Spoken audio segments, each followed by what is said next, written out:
Hey guys, so we're going to make some pine needle tea. Pine needle tea is full of vitamin C and antioxidants, and so it's been wearing down today. I've been out working. A little bit of energy boost. I'm going to go ahead and make some. So while this water's boiling here, I'm going to go ahead and collect some pine needles. Alright, so I've gone out and collected a handful of pine needles. Now the best for you to do is get new growth, so you want to grab the stuff that's on the end of the tree.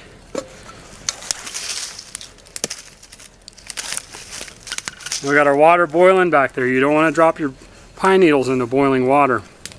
But first what I got to do is process these pine needles.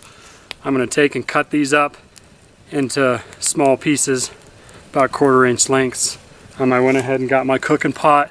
I'm going to use that as my working area. I'm just going to chop these guys up, and then once I chop them up, I'm going to take the flat side of my knife and I'm going to crush them. That'll help to get out the nutrients that's in them. So I'm going to go ahead and chop these up here.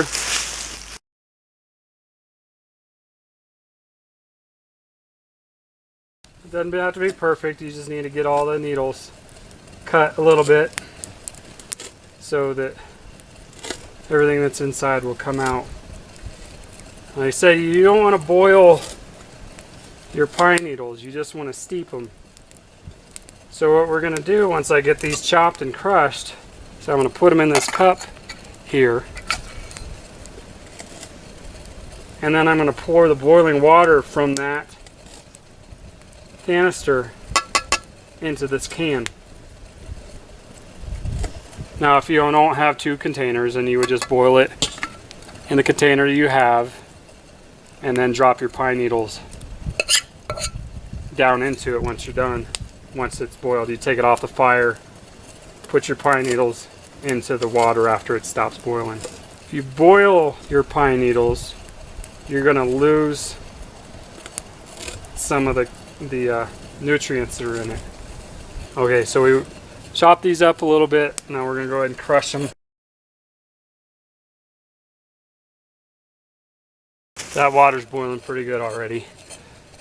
We'll just let it go until we're done here.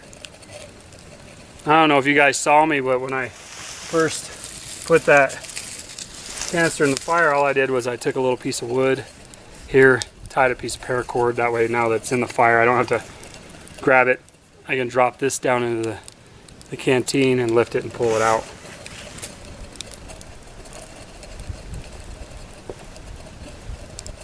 Alright, so I'm going to call that good for crushing these guys up.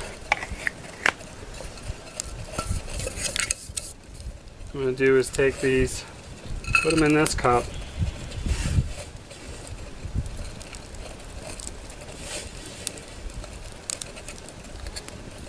You see, just they're in the cup. Water's boiling. So before I do it here, I'll explain to you. Take the water out. Probably let it set just for a little bit until it stops boiling, and then go ahead and pour it into this guy. Now obviously that canister is going to be hot, so I got to get it in there without burning myself. But once it's in there, those pine needles are going to float in the water. And if you have some sort of lid, I'll use my pot, put it over top of your cup and let it just steep and steam, and then come back about 10-15 minutes later and those pine needles should drop to the bottom. Once most of your pine needles have dropped to the bottom, then that means it's done. So let's see if I can do this here without spilling my water all over the place.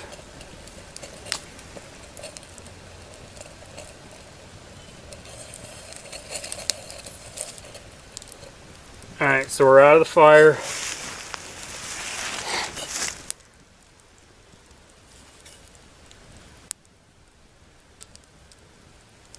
Water's not boiling. So let's see here.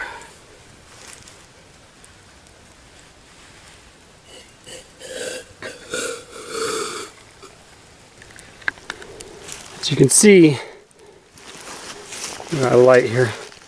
Those pine needles are floating on the top. The cup's not too hot, so we're going to set it on the ground. Now I'm going to take my pot here. And I'm just going to set it over top. That's going to trap all the steam inside. It's going to brew, and there it's going to steep.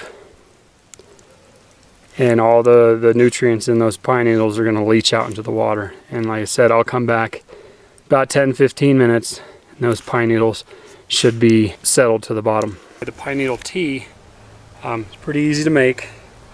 Ultimately, when you gather your pine needles, you want to cut off the woody ends of it, the brown woody ends.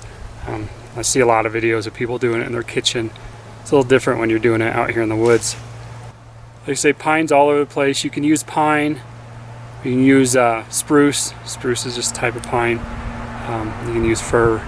But, you know, I believe it was a white pine. It had five needles. Now the white pine is said to have the best flavor for the pine needle tea. Really, you can use any of them. Ponderosa pine is said to cause problems with pregnant women. You shouldn't be drinking this anyways if you're pregnant. Ponderosa pine caused fetuses in cattle to abort. So just on the safe side, that humans shouldn't consume it either. So we're just going to let that sit, and then I'll come back. All right, so it's been about 10 minutes. We're going to go ahead and check this to see how the pine needles look. So it's been underneath this pot.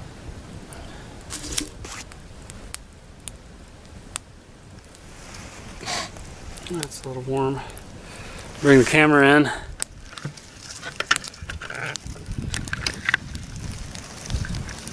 As you can see, the pine needles are no longer floating.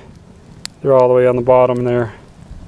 So that means it's ready. Now you can go ahead and drink it as is, or you can filter out those pine needles. So what I'm going to do is I'm going to use my scarf or my smog here, and I'm going to put it over my original canister, because this canister's cooled off. This is still hot, so it'll make it a little bit easier to drink. So all I'm going to do here, set this up, put it over the top,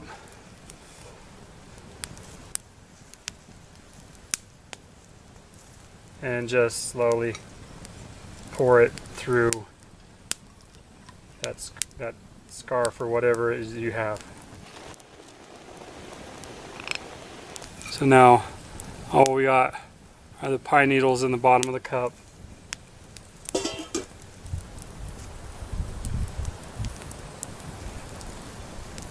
Got a little bit on here, so now we can maybe use it to wipe the sap off of our hands. Clean up a little bit. And now we got pine needle tea. It's hot.